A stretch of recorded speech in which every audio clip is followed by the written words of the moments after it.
What did Shakespeare's English sound like to Shakespeare, to his audience? As an expert on the evolution of the English language, linguist David Crystal was involved in the production of Shakespeare at Shakespeare's Globe in 2004 for Romeo and Juliet, and 2005 for Troilus and Cressida in the original pronunciation of the period. The main reason for performing Shakespeare in OP is that it brings us as close as possible to how old texts would have sounded.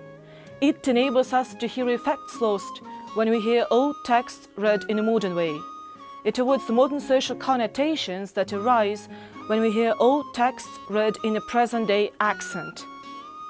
How can we know such a thing as the phonetic character of the language spoken 400 years ago? There are three pieces of evidence. Firstly, the descriptions of contemporary orthoepists who gave real detail about how pronunciations were in those days. For example, Ben Jonson is one of the first writers to give us a clear indication of how pronunciations were in those days. In his grammar, he tells us that the letter R at the end of the word is clearly heard. Secondly, the idiosyncratic spellings of the First Folio, which is the first collected edition of Shakespeare's plays, published in 1623, 7 years after his death. Thirdly, the rhymes and puns, which work in OP but not in modern English.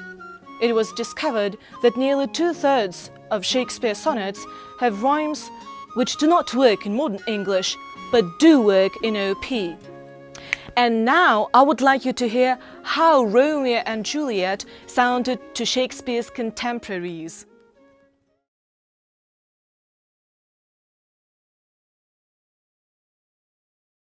Two households, both alike in dignity, in fair Verona, where we lay our scene. From ancient grudge break to new mutiny, where civil blood makes civil hands unclean. From forth the fatal lines of these two foes, a pair of star-crossed lovers take their life, whose misadventured piteous overthrows doth with their death bury their parents' strife. The fearful passage of their death-marked love, and the continuance of their parents' rage, which but their children's end naught could remove, is now the two oars' traffic of our stage, the which if you with patient ears attend, what ear shall miss, or toil shall strive to mend.